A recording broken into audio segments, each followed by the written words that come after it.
Presiden Maduro presidennya Venezuela, ditangkap sama Amerika, kemudian di penjara entah di mana, ditahan atau diculik entah kemana, masih disimpan sama Amerika. Tentu orang tanda tanya, ada apa Amerika melakukan hal tersebut? Dunia ini itu dikontrol dengan yang namanya power, kekuatan. Dan kekuatan itu bisa dalam bentuk militer, bisa dalam bentuk ekonomi, bisa dalam bentuk pengetahuan, teknologi, dan sejenisnya. Jadi, apakah Maduro itu salah? Ya, ada salahnya, ada benarnya.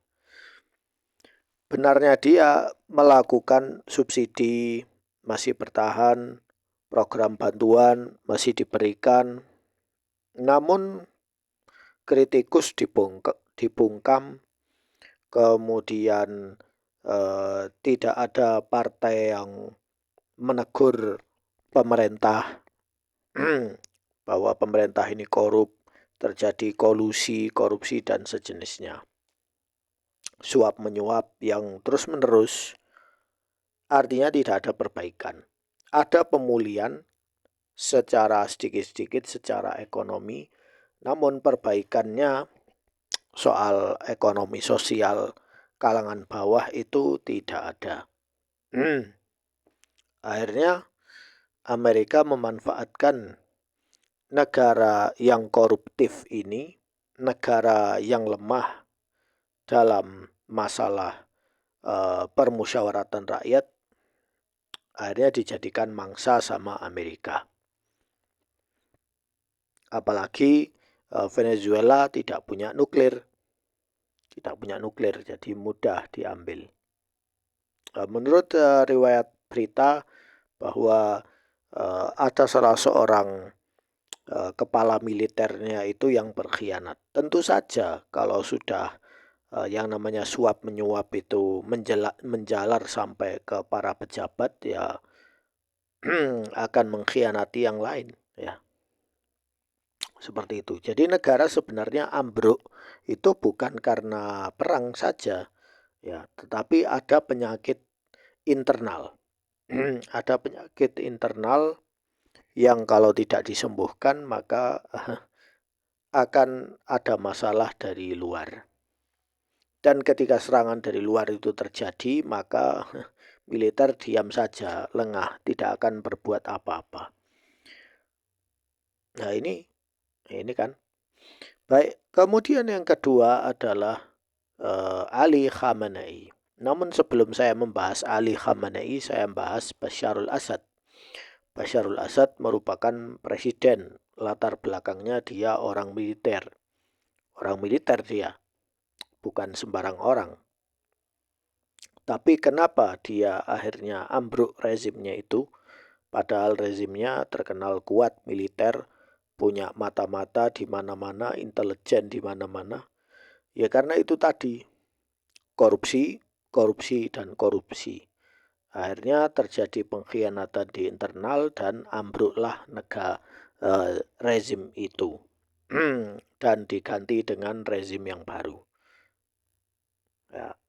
Penyakitnya korupsi, suap menyuap, korupsi, suap menyuap. Ya. Kemudian di sini ada Ali Khamenei. Ali Khamenei dia yang mengaku sebagai wakil Imam Mahdi yang sampai sekarang tidak diketahui dia di mana. Apakah di Surdab Irak atau di Surdab Iran? Ya. Tidak ada yang tahu. Ya. Tapi dia mengikuti atau pewarisnya kekuasaan Imam Khomeini. Khamenei itu dia harusnya melakukan perbaikan dari sisi ekonomi, sosial, ya, politik. Namun dia malah sibuk mengirim uang, ya, mengirim uang, mengirim senjata ke Yaman, juga mengirim senjata dan uang ke mana itu, Lebanon, Irak, dan wilayah Arab lain untuk tetap membuat konflik di sana. Ya. Tetap membuat konflik di sana. Di saat rakyat Iran ini diserang ekonominya sama Amerika berkali-kali, sehingga puncaknya real Iran itu 1 dolar sama dengan 1 juta real Iran. Ya, ini sudah super inflasi lagi ya. Jadi orang Iran hidupnya tambah susah, tambah susah. Dan sekarang harganya sudah semakin jatuh, real Iran itu sudah tidak ada harganya lagi. Karena kebijakan Khamenei yang harusnya dia menarik bantuan, artinya memberhentikan membantu kelompok-kelompok bersenjata itu untuk membuat masalah di negara Arab. Tetapi dia tidak berhenti, tetap melanjutkan idenya Khomeini untuk menguasai wilayah Arab. Efeknya dia bentrok dengan negara Zionis, kemudian klaim dia menang perang, akhirnya ekonominya gonjang-ganjing sekarang. Ya.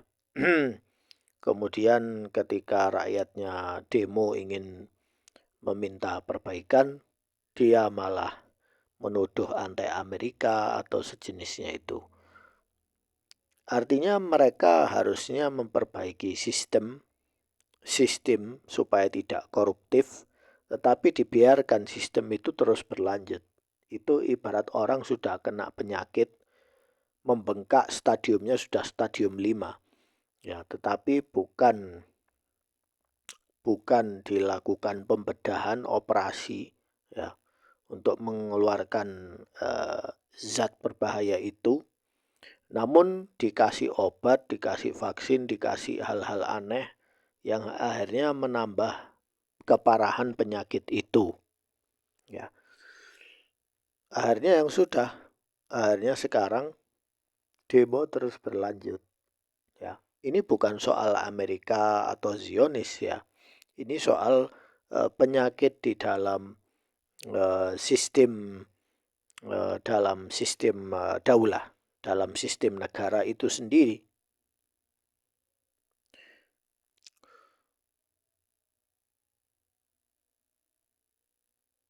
Ini merupakan Al-Mu'tamad bin Abbad. Siapa itu Al-Mu'tamad bin Abbad? Al-Mu'tamad bin Abbad itu salah seorang penguasa Isbilia, penguasa Andalus, ya, penguasa Isbilia dan Cordoba. Di akhir-akhir era daulah apa itu namanya At-Tawaif ya. Jadi dulu itu ketika Imarah Andalusia Bani Umayyah itu runtuh, kemudian gubernur-gubernurnya itu yang dulu menjadi gubernur di zaman Bani Umayyah di Andalus itu, mereka masing-masing membuat wilayahnya sendiri-sendiri, negaranya sendiri-sendiri, negara kecil-kecil ya. Ada Tulaitila, ada Sarakusta ya, ada Ronda, ada Gernata, Isbilia dan lainnya itu menjadi negara yang kecil-kecil. Kemudian waktu itu Al-Mu'tamad bin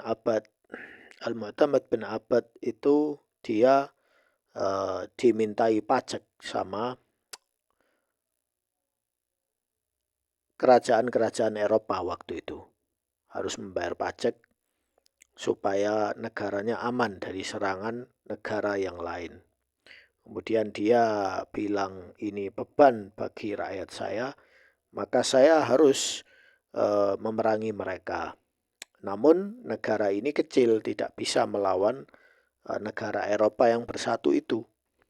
Dan para ulama sudah mengingatkan dia, jangan mengkorupsi harta Baitul Mal. Jangan menggunakan harta Baitul Mal untuk foya-foya. Kalian harus jihad.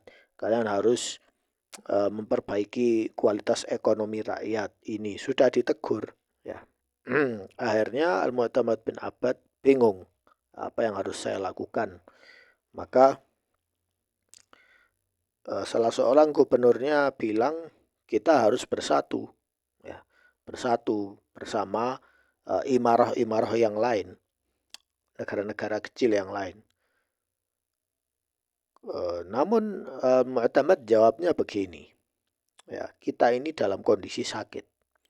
Maksudnya sakit gimana, wahai Amir?